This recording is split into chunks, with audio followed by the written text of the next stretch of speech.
Ask Commodore Misbah and Lieutenant Commanders Booth and Lowe to come up, and we'll get ready for session 4, which is another case study, this time from Singapore IFC.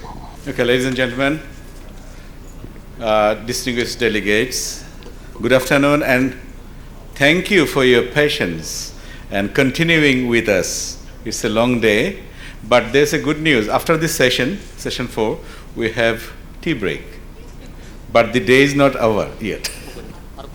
So let me have the privilege to welcome you to session 4, where we will be enlightened with the case study of IFC Singapore. And before we begin our session 4, I would like to highlight one or two sentences for some of us who are not very acquainted with the IFC Singapore. Actually, IFC Singapore is an institution that has become central to maritime security cooperation in our part of the world. Established, if I am not wrong, 2009, at the Changi Command and Control Center and operated by the Republic of Singapore Navy. The IFC was created to address the growing number of cross-border maritime threats, particularly in Southeast Asia. Ladies and gentlemen, the IFC stands today as a powerful example for many of us of what partnership and shared commitment can achieve in the maritime domain. With that background, let me now introduce two of our speakers. It's about IFC Singapore, but we love to have one Singaporean to join us. But anyway, we have two of our young friends. They are working in IFC Singapore. One is from Australia and the other is from New Zealand. So let me introduce the first speaker. Lieutenant Commander Booth joined the Royal Australian Navy in 2007 and brings over 15 years of professional experience in maritime intelligence and security. He has served on board naval vessels across the Indo-Pacific and has held key roles in intelligence and operational planning in Australia's headquarters, joint operations, fleet command, etc. And the gentleman has Bachelor of Science from the Australian Defence Force Academy and a master's degree in cyber security. It's quite interesting for us, and also strategy and diplomacy from the University of New South Wales. So he will be the speaker, and he will be supported by another of our young friend, Lieutenant Commander Lowe, right? He's from New Zealand. Lowe joined the Royal New Zealand Navy in 2011 and brings about 13 years of experience in maritime intelligence as well as humanitarian and disaster relief operations.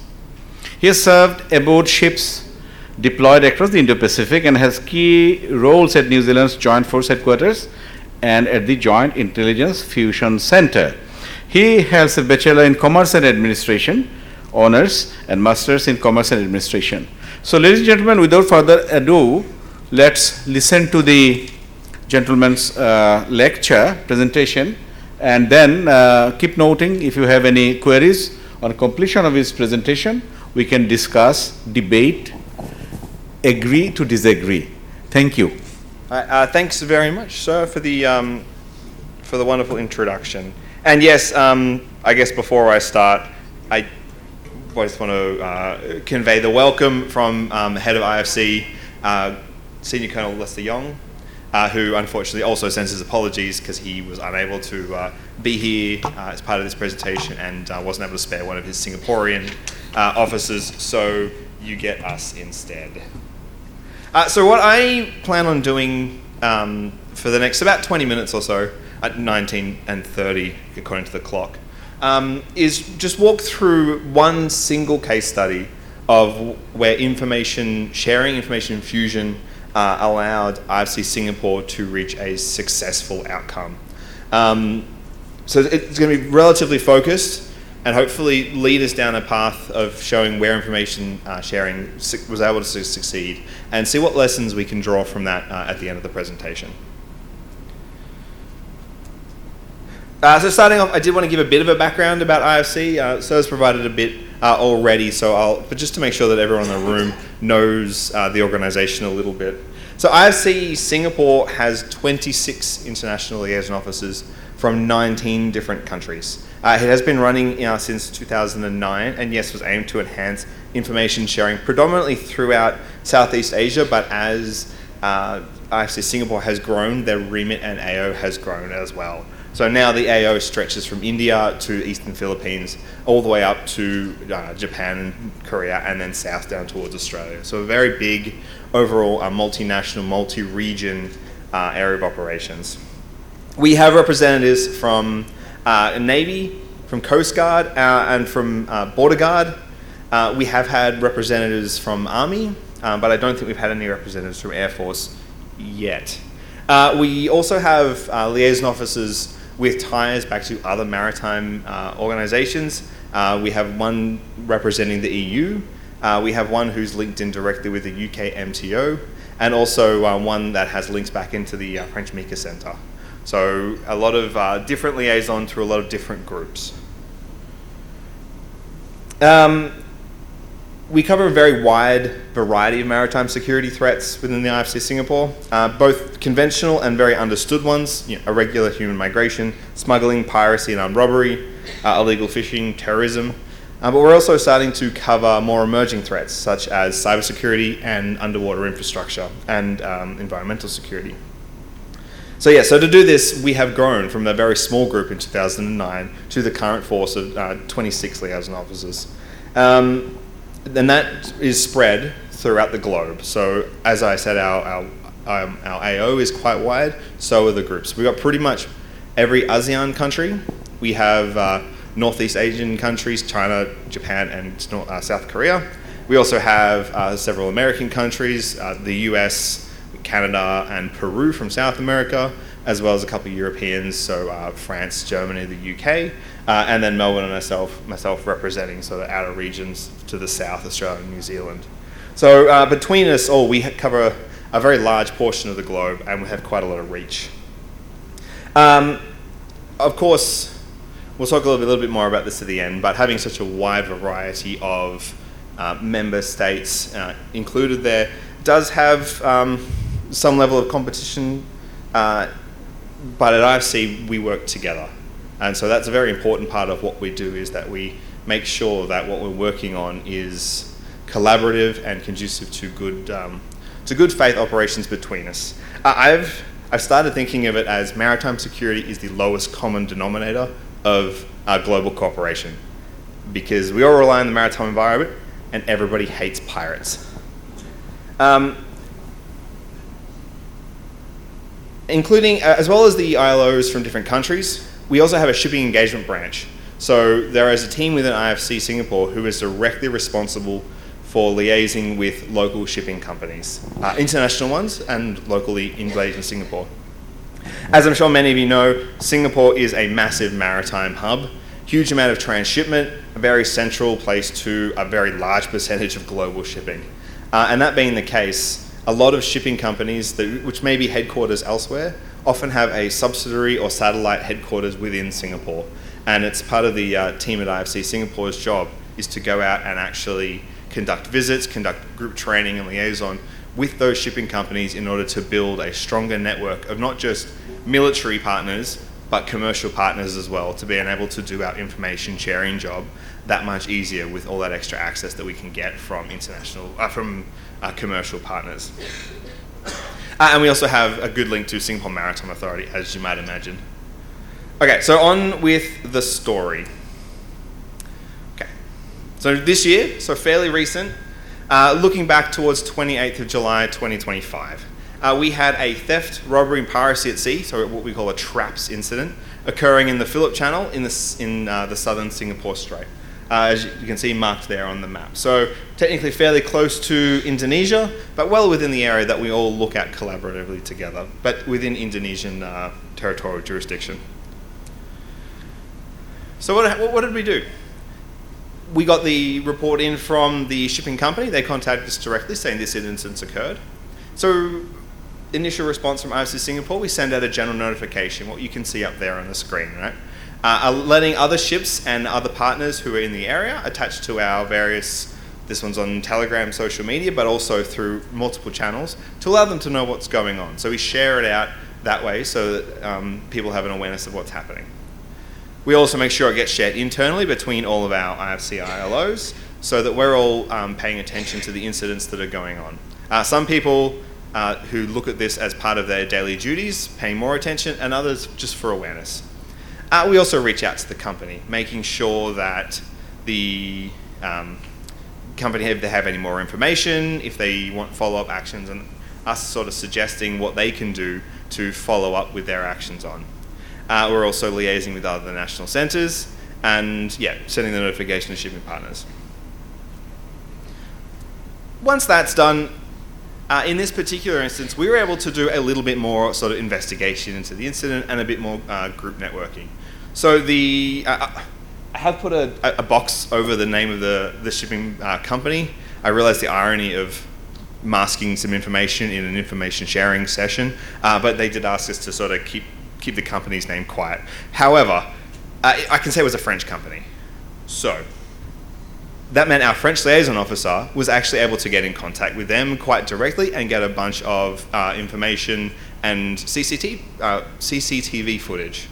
So, and they also have a HQ in Singapore, which meant that our Singapore engagement team was also able to get motion video as well as CCTV stills of going into the engine room, stealing some spares, breaking locks and that sort of stuff. So we were able to get some really good surveillance footage and videos. And we're also able to talk to the company and encourage them to work with the authorities. Now, that sounds like it should be the normal case, but it's not always. Time is money, right, to a commercial shipping company. And if someone steals $5,000 worth of engine spares, but by stopping and reporting that, they might delay 2-3 days, and that might cost them $20,000 at the other end. And that's not necessarily in their best interests. So we're able, in this case, to get them to make a proper formal report of the offence. So because we're able to get some videos of the robberies, we're able to back up this information sharing system. And these images were actually passed to the Indonesian authorities, also directly through our Indonesian liaison officer. So I've just got the chats up there. The pictures themselves aren't really important, right? It's about the information sharing processes. We were just able to get the raw footage, have a look, pass it through to the Indonesian authorities via our Indonesian ILO on the ground. Well, in the office. And in this case, it resulted in an arrest. So Indonesia was able to use the footage that we got through the shipping company to identify and arrest the 5 perpetrators that boarded the ship and stole things, which is actually a pretty rare occurrence from what we've been able to achieve. So being able to identify them, there was media, it was put out in a bunch of different news stories as well as an official IFC release, was quite a positive outcome. And that came about through information sharing, because we were able to talk to the right people, get the right photos, send them to the right people, share it the whole way through from action to arrest. But I guess that kind of brings us to the so what, right? IFC recorded over 100 traps incidents within our AOR in the first 6 months. So January through to end of June this year, over 100. We've got 83 of them in the Singapore Strait. So I guess so what, right? We were able to get 1 arrest, or 5 arrests, but 1 incident with an arrest. Doesn't seem like that big a deal. But it had a follow-on effect. So after that arrest in mid-July, so the incident occurred at the end of June, the arrest was mid-July, the incidents occurring in the Singapore Strait dropped dramatically. So you can see, if you follow the green bars, that's March, April, May, June, reaching record levels of traps incidents within the Singapore Strait. And then you look into August, and we're down to 2. September jumps up a little bit more, okay. But then October, again, back down to 2. So we've gone from record highs to record lows. Can we positively correlate the arrest to the drops? No, because there are always other factors, right?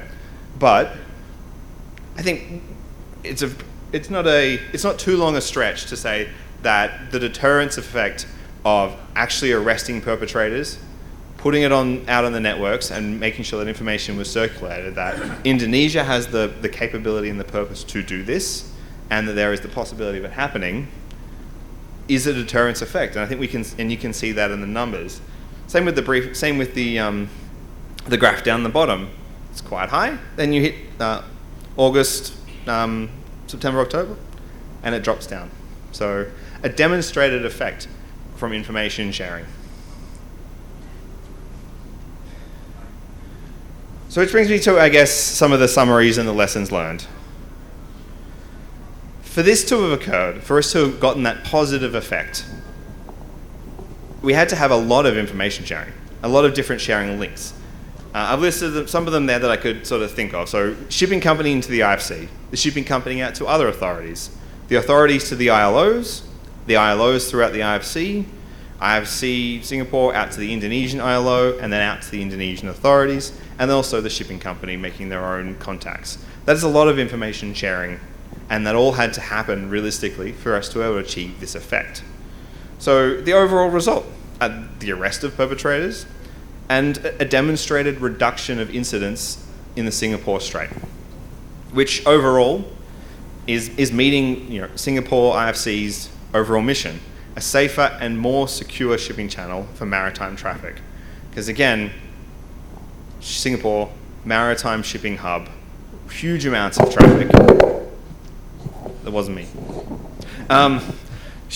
More secure traffic, more secure maritime enterprise for everyone, which means greater confidence, and particularly for the maritime reliance of Singapore, greater investment for Singapore, greater confidence in Singapore's ability to protect its waterways and encourage more shipping, thus creating greater enterprise through the area and keeping the entirety of Southeast Asia and that channel connecting Indian Ocean and Pacific Ocean safer and more secure. So finally, I guess I want to talk a little bit about the liaison officers. I did already have some of this put together, and then the discussion this morning prompted a little bit further thinking over lunch.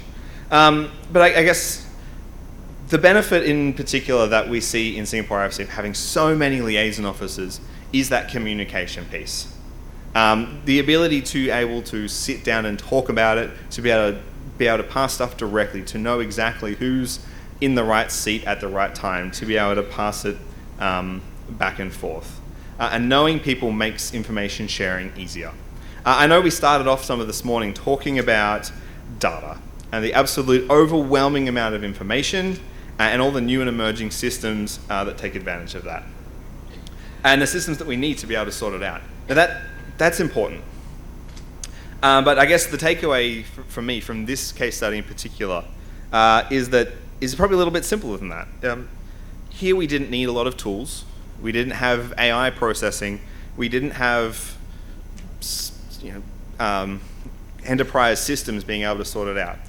We used WhatsApp, Telegram, CCTV footage. But that didn't really matter. What was key was we had established networks. We had established working relationships with the people within Singapore IFC, and we trusted each other to be able to work together and pass information around to achieve a result. And having everybody in the same room at the same time makes that possible. Interpersonal, interagency, and international partnerships are completely necessary. We've had the maritime domain spans the globe and is used by everybody, and therefore the networks and information systems we need must also be the same. And Commodore Faisal said it this morning, just before, right? We share the same ocean, we need to act together.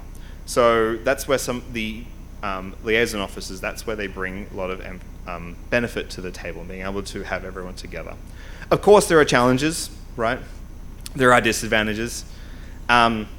With 26 different nations in the room, you are going to have, 26 people, almost 20 different nations, you are going to have people who don't necessarily have the same cultural backgrounds, same understanding of how things work and how the world is supposed to work. We have countries that at the strategic level may be involved in some sort of competition, conflict, but working together under a set of pretty solid principles and clear goals, we're able to get through that. There is also some implications for security. Clearly, IFC is an unclassified, open source information system, right? It's information, not intelligence.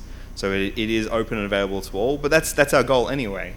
It is to go to maritime shipping partners. It is to be there for companies and enterprises. We couldn't use classified security for that anyway. It has to be open and available to everyone. So for our case in particular, having a bunch of liaison officers, that's okay, because it doesn't stop us doing our mission of being able to support shipping companies. And then finally, I guess one of the challenges that it does sort of impact is that with lots of people, you get a broader pool of information. But it's not always super deep because everyone's looking quite wide. But it allows us to look at more things and then pass it off to more specialist enterprises or groups to do the really deep analysis, while we, with a wide group of people, are able to look at a lot of different problem sets and be able to pass it around, pass some judgments, and then get it out the door to the customers who mostly use our product. Anyway, that is a completion of the brief. Thank you very much for listening.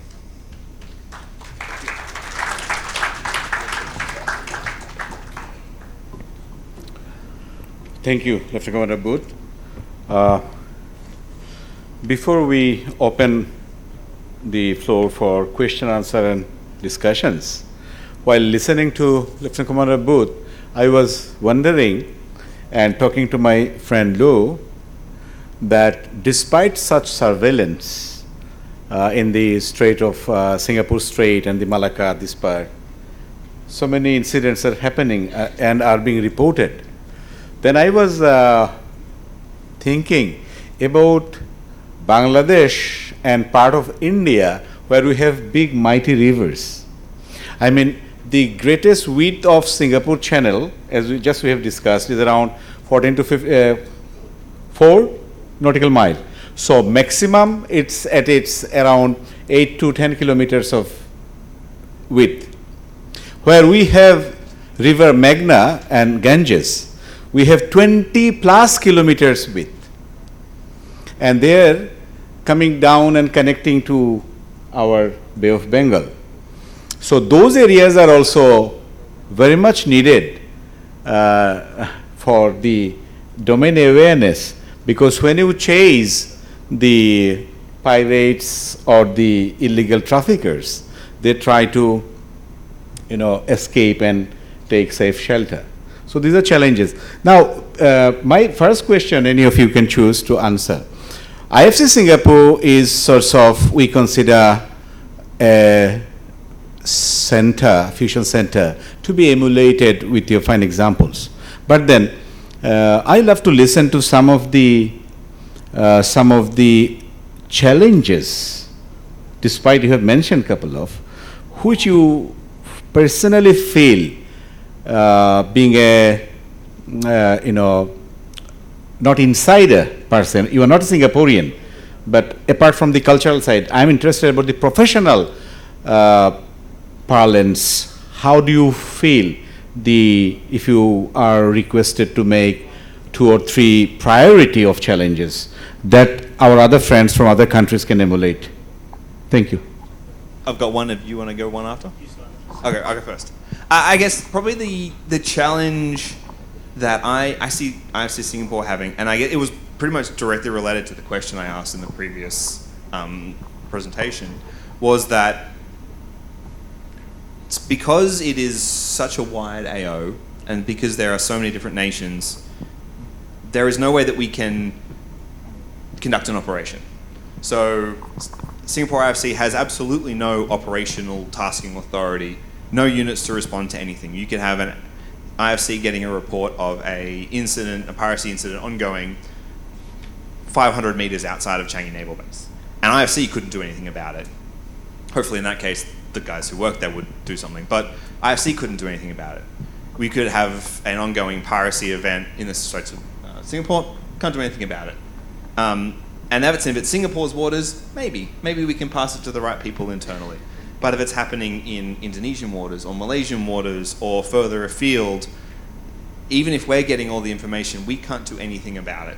So we are reliant on all of the other nations around to have the capability and the willingness and the time to be able to respond to that.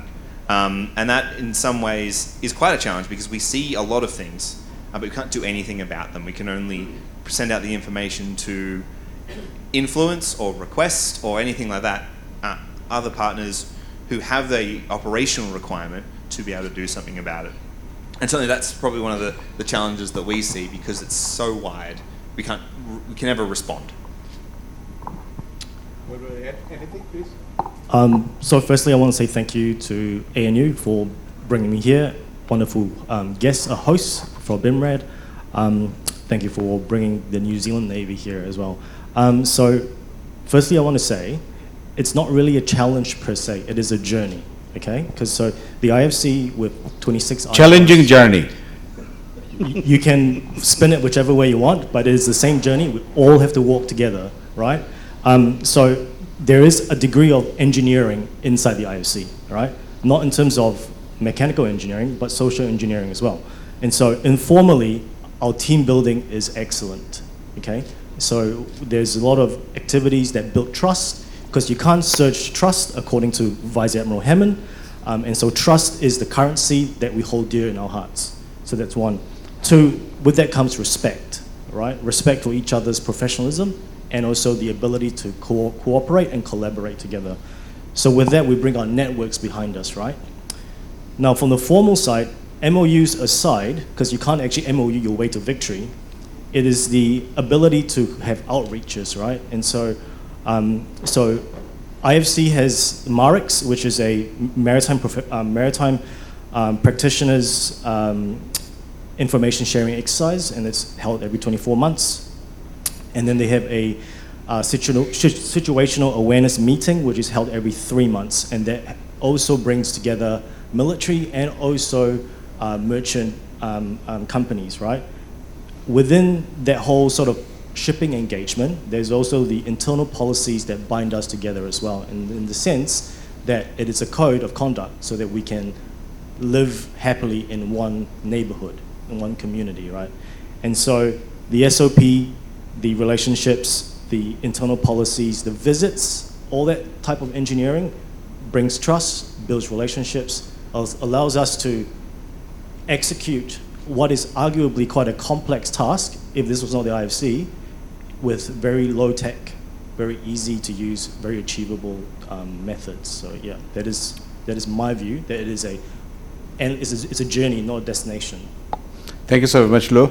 I think, ladies and gentlemen, we have really good impetus to go into the question answer session, having the beautiful, wonderfully presented presentation and followed by some queries that was raised by me and very professionally answered by these two young colleagues of mine, because one of them is in 15 years of service, another 13, and I completed 38 years. So I really, I really appreciate.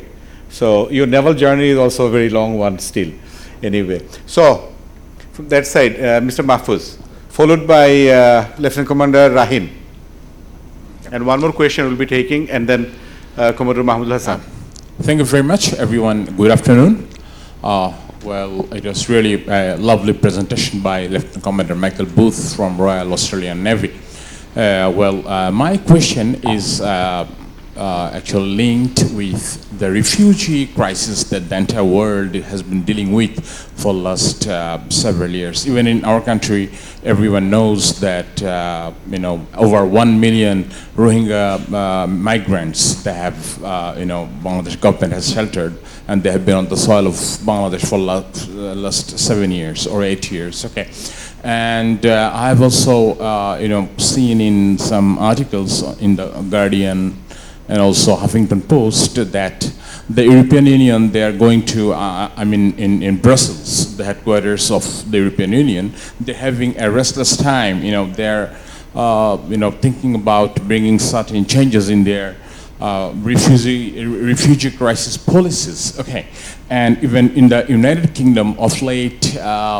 The London Metropolitan Police, they have been raiding different hotels to find illegal migrants, and also they're, inquiring that what prices are being taken from the migrants, whether it is good or bad. Okay, but these migrants, if we think a bit, from a humanitarian point of view, they have nowhere to go. This exodus of migrants, from our countries, war-torn countries like South Mahfouz, Sudan. please briefly. Yes. So, what is the Australian government's approach to this, exodus of refugees, or are you facing, this challenge? How you're going to, how you're dealing with, or what is your policy to these, dislocated people, who are driven away from the Middle East, from Africa, and from some other parts of the world, affected by geopolitical predicaments. Thank you. Rahim. Thank you, sir, for giving me the floor. Thank you, Lieutenant Commander Booth, for your nice illustrative presentation, and especially thanks for sharing the case study with us. And there is a lot of things that we can learn about it. So my question is, Singapore is doing very good in terms of maritime or regional security with two vibrant organizations. One is RECAP, that is Regional Cooperation Agreement on combating piracy and armed robbery at ships against the ships in Asia, in short RECAP, and another one is IFC-Singapore. So my question is, do you think there is a redundancy in terms of collecting information on piracy, analyzing it, and sharing it by both RECAP or between RECAP and IFC-Singapore or not? Number one, that whether there is any redundancy or not. So number two question is that if there is any redundancy, because both of you are looking at the piracy and armed robbery incident, that is traps incidents in the region. So who takes the lead, or how it works better? Because why I'm asking this question, I should share it because so that you can answer, your answer can focus on this. See, in RECAP, there is a formal agreement between the countries, and anything goes there formal. Whereas in IFC-Singapore, the ILOs go on, but the action is not so much formal or frame something. So this is a bit more informal. But in sharing information and taking action against this unconventional threat, which framework works better? Is it formal one or the informal one through ILO or the agreement? Thank you. Commodore Mahmoud Hassan. Sir.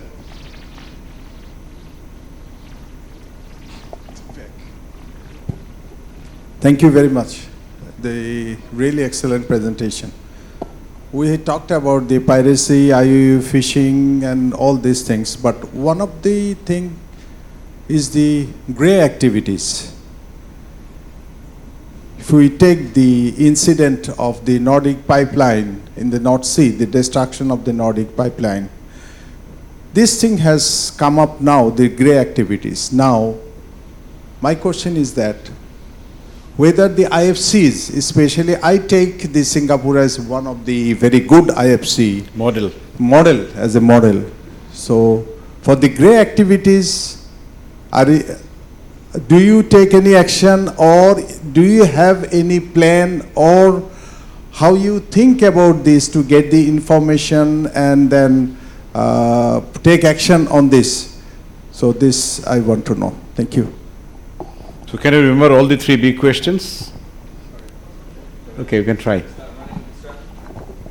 Okay, so I guess to be super clear, whilst I am part of the MBC, I've been in the building for like 48 hours.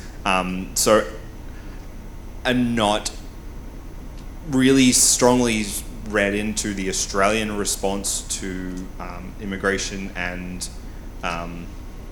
boats coming into Australia. We have a government policy of interdiction and arrest and then processing as required. And I think my embassy colleagues could probably answer it far better and with greater depth than I can, as I'm spending more time paying attention on the IFC, IHM. But when you talk about the Rohingyans and coming out of Bangladesh, I lead the irregular human migration team within IFC, and that's something that we are definitely trying to monitor and report on. And it's something that I've certainly tried to focus harder on over the 2 years that I've been at IFC, is looking at refugee movements through the area rather than focusing on migrant labour patterns, which is what we see a lot of the IHM particularly within Southeast Asia, focusing on. So from the perspective of that, we definitely want to monitor and report anything. Again, not having an operational arm means we can't do anything about it, except pass information along as necessary. So earlier in the year, there was a massive surge of boats in sort of, I think April, May, getting quite late in the season to see those boats coming south into Malaysia and Indonesia. But we got early warning of a couple of these vessels and sent it out to units in the area to be on the lookout for them and to, just keep an eye out for them to be able to report movements if they see them. So we can do that sort of stuff, but in terms of an operational response, that's outside of sort of what IFC is able to do.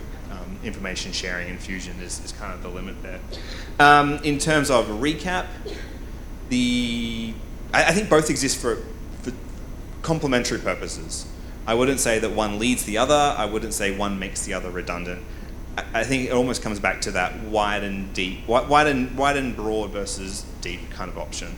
Recap looks at piracy and armed robbery. That's it. They do deep dives on it. They are able to analyze trends on that better than we can, absolutely. It's their focus. We share information with them, they share information with us.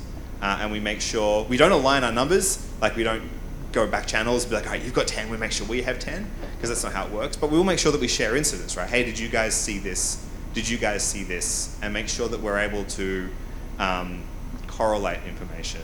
And again, yeah, if Recap says we're seeing this, we'll have a look and we're like, yeah, we agree. Or, well, maybe our numbers don't do that, but then we'll talk and try and find out why. And they come and talk to us about the same sort of thing. They absolutely have a governing council, which pushes their direction, and we do it slightly differently. I don't think either way is better or worse. I think they work for different purposes. We bring the military and the government direction kind of thing to it, reaching back into our ops centers and be able to bring data from there, but they bring more academic expertise. So I think we can say we're complementary and we work together.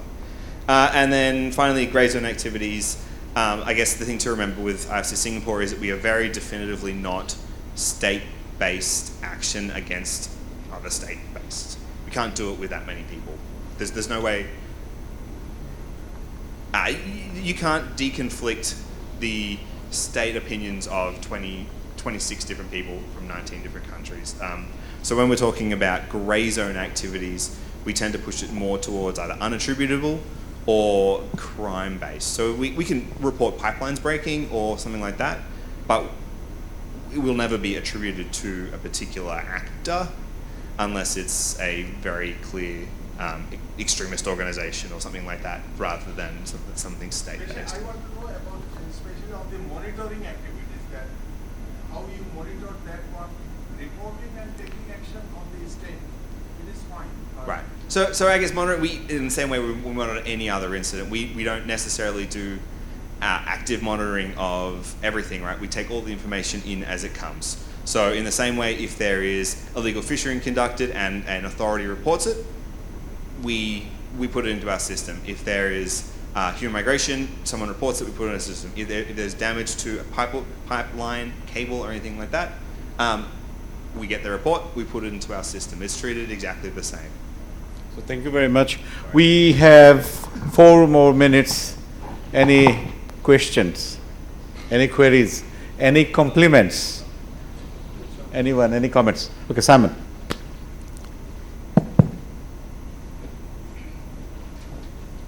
Quick one. Leave 1 minute for me. Only 1 minute, sir.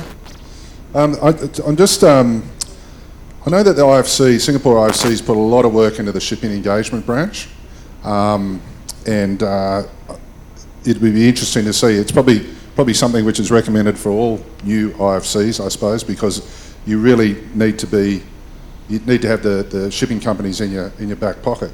And it was interesting to watch to hear the case study about how they, the initial report actually came from the shipping company, which goes to show how comfortable the shipping companies are in talking to the Singapore IFC.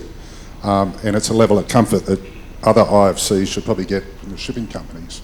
But do we ever get the case where, due to that level of comfort, the good guys ever report the bad guys. You know, when it comes to shipping, in that, one ship notices anomalies with AIS, MMSI, and reports the other one. Do we ever get to that point? Probably. Any comment? No comment is also a comment. To make it easy. We're not ignoring the question, we're just thinking about it. Yeah, Okay, that's good. I've never heard of a company dobbing in another company to the IFC per se, but definitely there are irregular behavior does create a ripple effect through the shipping associations, and they themselves self-moderate, self-regulate. I think it's important for me to explain to the good Lieutenant Commander over there as well, is that the IFC, although part of the RSN, it sits separate from the command chain. So it's a multilateral forum, which is why it is entirely separate. So companies are quite comfortable to talk to us through our 3 monthly conferences in the hotels, because we have been doing it. I think this year is February next year will be the 49th iteration, so 3 months, you can kind of work it out. But also it comes back to your CUI comment there, good sir. It's around, Singapore has a conference next year on CUI. It's the first quarter of 2026 calendar. And so that's when they'll go after the whole topic on CUI. So there are many different shades of grey in the places that we work. And that's the IFC sort of remit. Life is never the same. It's always exciting and variable. Thank you very much. Ladies and gentlemen, we're just 1 minute away from the tea break, and the more I listen to the speakers in MDA particularly, I strongly feel that we need to learn semantics, because if you say somebody white elephant, it means something. When in MDA we talk about white shipping, we mean something else. As well as for the dark matters, dark shipping, black ship. So I think we need all together a big list of vocabularies. Anyway, thank you so very much, my dear two friends, young men, and really we are enlightened, and I'm sure the rest of the IFC members, they would be definitely professionally benefited, and we want more interactions through such programs. And thank you so very much. Ladies and gentlemen, can we put our hands together for these two gentlemen? MC, right. Right, ladies and gentlemen, as the Commodore said, afternoon tea is now served just outside. And could I ask that everybody's back at 15:05, 3:05, for the first of the last two sessions. The first one being using and sharing MDA data, and the last one being intelligence and analytic techniques. Thank you.